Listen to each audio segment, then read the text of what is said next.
Al Weissman in a nutshell. Welcome back to the second hour. Today's American Idol Day.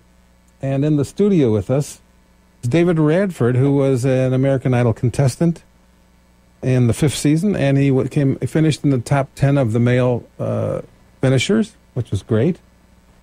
And he brought an album with us today that's going to be released next month. And I'd like to introduce him to my audience. Now, you have to plug that in underneath the tabletop. Check. Okay. And just speak right into a microphone. How about this one? That's perfect. All right. Okay. So, you're from where, David? Crystal Lake, Illinois. And tell us a little bit about yourself for a minute. Okay. Well, I'm 24 years old. I'm married to a girl named Alicia. We just got married about 3 months ago, and she's also in the band as well. We're called, or the group, we're a two-person group called the Grey Havens. Working on an album these past 5 or 6 months or so in Nashville with a studio called Zod Lounge. They're kind of a label that deals a lot with artists in the area. They do a lot of film, TV sync, and they have been working with us up until recently. We just got the masters back for the album, and we're really, really excited to start sharing with people. That's cool. Very, very cool. Well, maybe we should throw on one of your songs. Yeah, absolutely. Why don't you go with the first one on the album? It's kind of the title track, or the actual track is called "Where It Goes." Okay. And here, the name of the album is called "Where Eyes Don't Go," so it's kind of the same idea. But yeah, this is where it goes. Here's where it goes.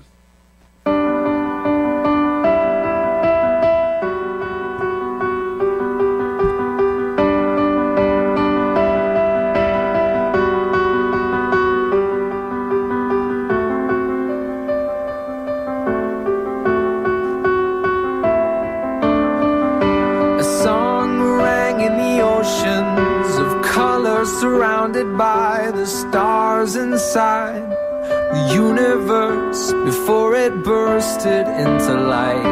And after a long time, a world came alive and played that music I first heard. And so I stayed so I could write down every word.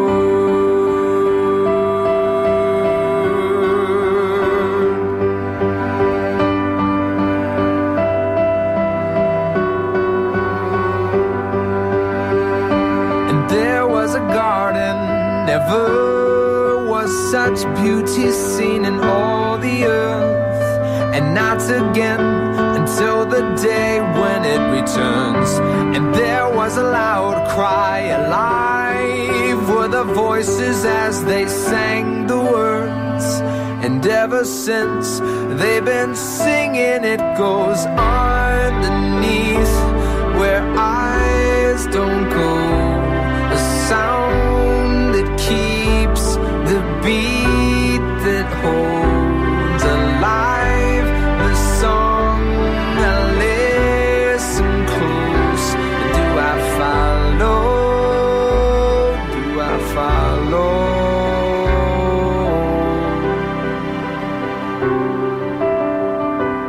Where it goes.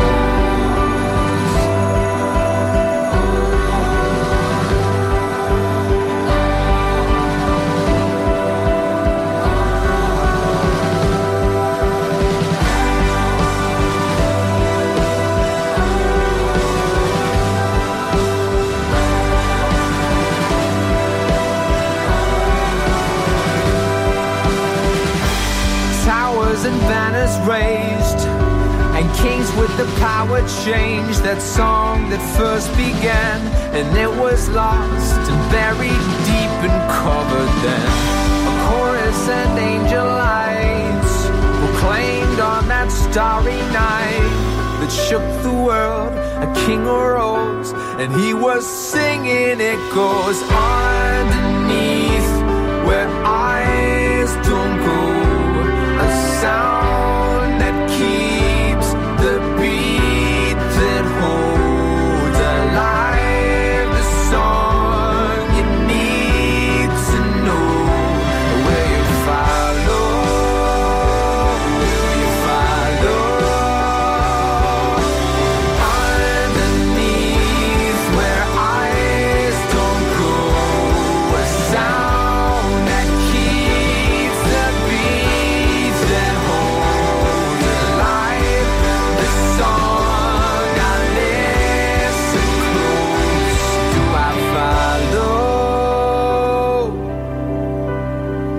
I follow.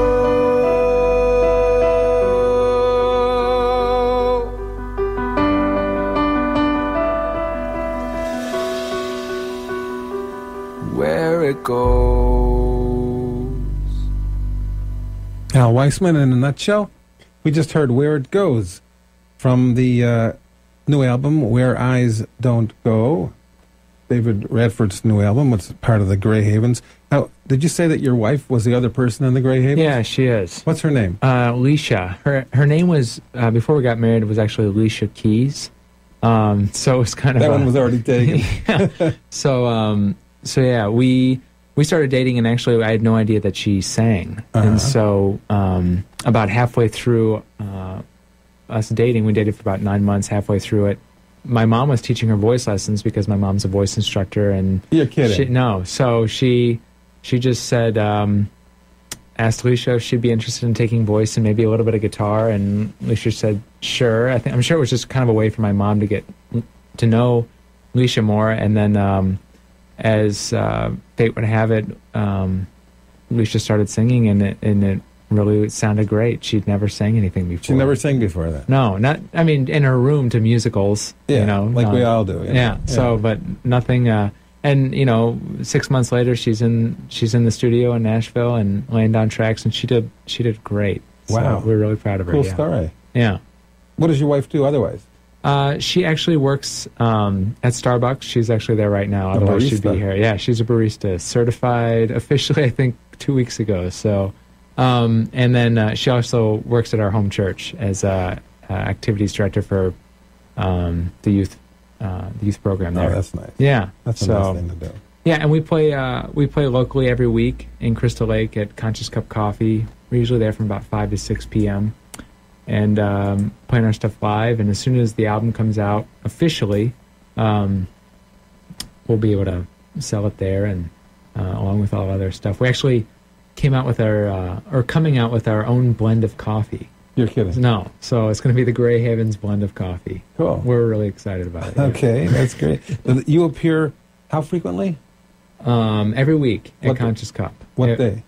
Thursdays from 5 to 6. We're going to try to get it to go to 5 to 7 soon. I'll let you know the details as we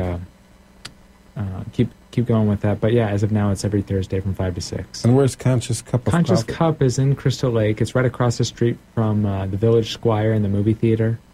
Okay. And yeah, we're there every week, so you should come. We will. Yeah, Bring absolutely. my wife. We'll come listen to you guys. So this next one that we're going to play is it's called Silver. And this song actually it was inspired by a conversation. Are you a C.S. Lewis fan at all, or a J.R. Tolkien? My fan? wife. Your wife? Okay. Yeah. Well, they had this. J.R. Tolkien and C.S. Lewis had this conversation at Oxford. They were both professors at Oxford, and they had this big obsession with myths and fairy tales and folklore and all that. And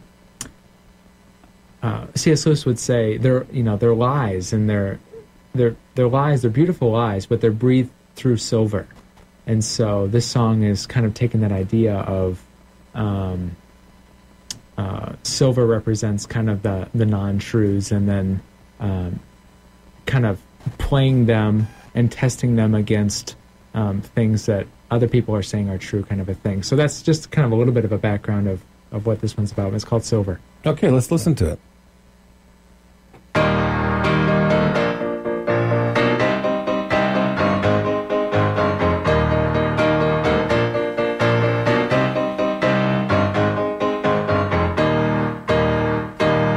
We were sailing on waves of silver. There were echoes in the wind. When we raised our sails to capture them, the ship was lifted up and we sang.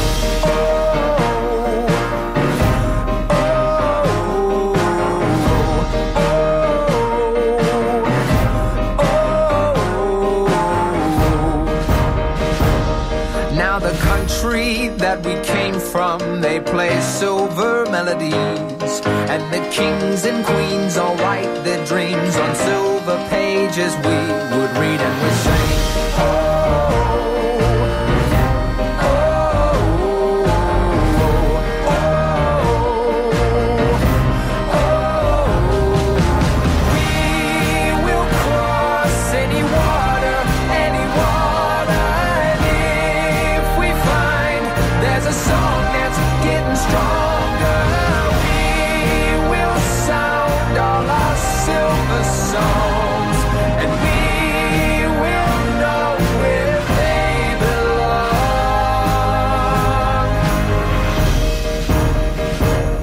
Now the echoes were getting louder and a chorus filled the air. When the voices fell, they broke the spell that tied us to our silver chairs, and we sang,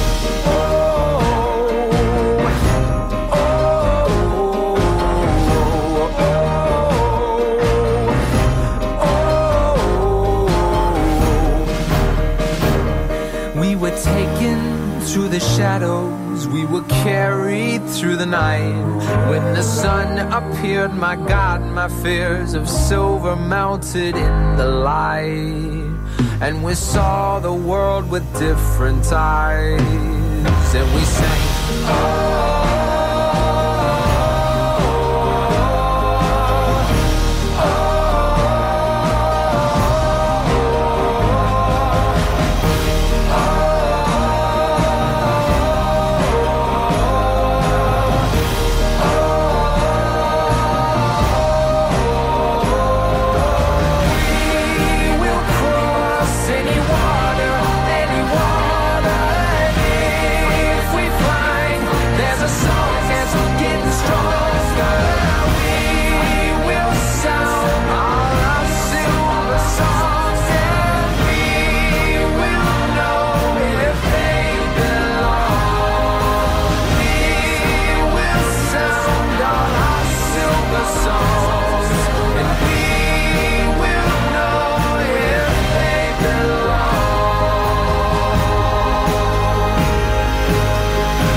was Silver by the Grey Havens on the album Where Eyes Don't Go. It's coming out in January. You know when in January it's going to be out? It's going to be in late January. It's actually getting pressed and copied right now with Copycats Media, and then they're going to send it to us. Hopefully we'll have it by mid-January, and then officially release it, I think, in the 3rd or 4th week of January. So we don't have an official release date, but yeah, coming soon. Okay, great. I was going to ask you if you have had any formal singing training, but your mom's a singing trainer, so you've had nothing but formal singing training. Well, actually, yeah, she actually got started with teaching after I had already started taking lessons. I took lessons from a woman by the name of Terry Lehman in Crystal Lake when I was in high school, just because I started doing the music program.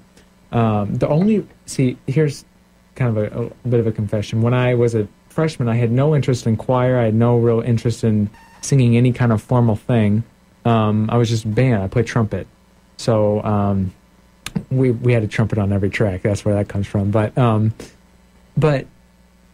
like I said, I had no real interest in singing or anything like that. Well, this is not the main reason I joined, but my choir teacher at my high school just happened to be semi-attractive and younger, and so a lot of the guys were... common tale, but true. Yeah, exactly. A lot of the guys were doing She's hot. choir. Everybody signs up for her class. So I joined. And so what ended up happening in the first semester was I got the solo for a song called Run Around Sue. I'm sure you've heard that one before. Of course. Yeah. So, and I got the solo for that, and I sang it, and I just remember practicing in the basement with my mom and my brother and just thinking, I really like to sing. And so ever since that, I just started doing musical after musical and joined every single choir I could do, madrigals and a cappella and jazz choir and all these different things, and really kind of threw myself into it. Your high school had all these choirs. Yeah, absolutely. So Crystal